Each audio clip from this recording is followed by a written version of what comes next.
CPM పార్టీపై తీవ్ర స్థాయిలో ఫైర్ అయ్యారు మంత్రి హరీష్ రావు. కమ్యూనిస్టు పార్టీ మొదటి నుంచి తెలంగాణ వ్యతిరేకే అన్నారు. తమ్మినేని వీరభద్రం పచ్చి అబద్దాలు మాట్లాడుతున్నారని, పాదయాత్రలో కావాలని ప్రభుత్వంపై అవాకులు చెవాకులు పేల్చారని మండిపడ్డారు. ప్రభుత్వం చేపట్టిన అభివృద్ది కార్యక్రమాలతో సిఐటియుకు పని లేకుండా పోయిందని విమర్శించారు.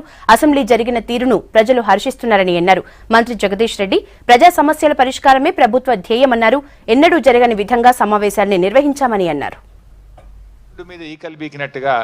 ఒకరేమో ప్రచార సభ అంటున్నారు, ఒకరేమో ముఖ్యమంత్రి గారే ఎక్కువ మాట్లాడినారంటున్నారు. ఇక తమ్మినేని వీరభద్రం సిపిఎం నాయకుడు అయితే మరీ వింతగా మాట్లాడుతున్నాడు. పచ్చి అబద్ధాలు, అవాస్తవాలు మాట్లాడుతున్నాడు. ఎస్సీ ఎస్టీ మైనార్టీ బీసీల మీద ఈ సభ మాట్లాడలేదు. ఇంతకంటే పచ్చి అబద్ధం ఉంటుందండి? ఈ రకంగా మాట్లాడడం అంటే ఇది సభను అవమానపరచడం, సభలో ఉండే సభ్యుల పట్ల అగౌరవపరిచేటువంటి ధోరణితో మాట్లాడడం. నేను వీరభద్రం గారిని అడుగుతున్నా, మీరు మీ సభ్యుడు రాజయ్యని అడగండి. మీ సభ్యుడు ఉన్నాడు కదా రాజయ్య గారు, పాపం ఆయన మాట్లాడలేదా? ఎస్సీ ఎస్టీ స్కాలర్షిప్ల మీద మాట్లాడలేదా? ఎస్సీ ఎస్టీ సప్లాన్ మీద మాట్లాడలేదా? బీసీలకు రెసిడెన్షియల్ స్కూళ్ళు ఏర్పాటు చేస్తే మాట్లాడలేదా? మైనార్టీల మీద మాట్లాడలేదా? మీ సభ్యుడిని అడగండి. అంటే ఎంత పచ్చి అబద్ధాలు, అవాస్తవాలు తమ్మినేని వీరభద్రం గారు మాట్లాడతారు. ఆయన పాదయాత్ర కూడా గింతే. ఇక దానికి ఇది ఇంతకంటే ఉదాహరణ ఇంకోటి అవసరం లేదు. సో అట్లా ఆయన ఏమంటాడు, ఇంకేదో వన్ మ్యాన్ షో. అవునే, నిజమే, మీరు అన్నట్టు వన్ మ్యాన్ షోనే. అసెంబ్లీలో సిపిఎం పార్టీది వన్ మ్యాన్ షో, బయట పాదయాత్రలో తమ్మినేని వీరభద్రంది కూడా వన్ మ్యాన్ షోనే. అసెంబ్లీలో ఆయనకు అటు ఇటు ఎవరు లేరు, తమ్మినేని వీరభద్రంకు కూడా పాదయాత్రలో అటు ఇటు ఎవరు లేరు. అందుకే ఫుల్ టైమర్లను ఖచ్చితంగా వారం రోజులు ఉండాలి, మీరు ఎవరు ఉండలేరు అటు ఇటు అని చెప్పి చెప్పుకుంటున్నారని తెలిసింది నాకు. సిపిఎం పార్టీ అనేది మొదటి నుంచి తెలంగాణ రాష్ట్ర ఏర్పాటును వ్యతిరేకించింది. తెలంగాణ అభివృద్ధిని ఎప్పుడు కూడా కాంక్షించినటువంటి పార్టీ కాదు.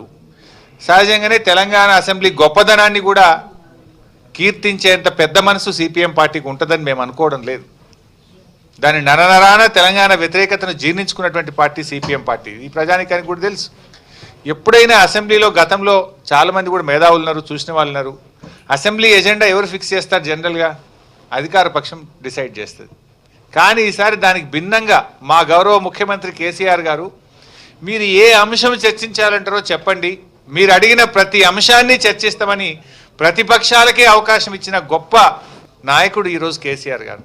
నిజంగా మొదటిసారిగా ప్రతి అంశం పైన ప్రజలకు సంబంధించిన దళితులు, గిరిజనులు, మైనారిటీలు, బడుగు బలహీన వర్గాల ప్రజలకు సంబంధించి ముఖ్యమంత్రి గారు ప్రత్యేకమైన శ్రద్ధ తీసుకొని ప్రతి అంశం పైన ప్రభుత్వం ఏం చేసిందో చెప్పాలి, ఇంకా ఏం చేయాలనో, చేస్తున్న దాంట్లో ఏం లోపాలు ఉన్నాయో సభ్యులు కానీ ప్రతిపక్ష పార్టీలు కానీ ఇంకా మనకు తెలియని విషయాల్ని, ప్రభుత్వానికి తెలియని విషయాల్ని, ప్రభుత్వం దృష్టి రాకుండా ఉన్న విషయాల్ని ఏమైనా ఉంటే తీసుకొస్తే చెప్తే వాటిని కూడా మనం తీసుకోవాలి పరిగణలోకి అని చెప్పి ప్రతి అంశాన్ని కూడా చర్చకు తీసుకొచ్చిన సంగతి అందరూ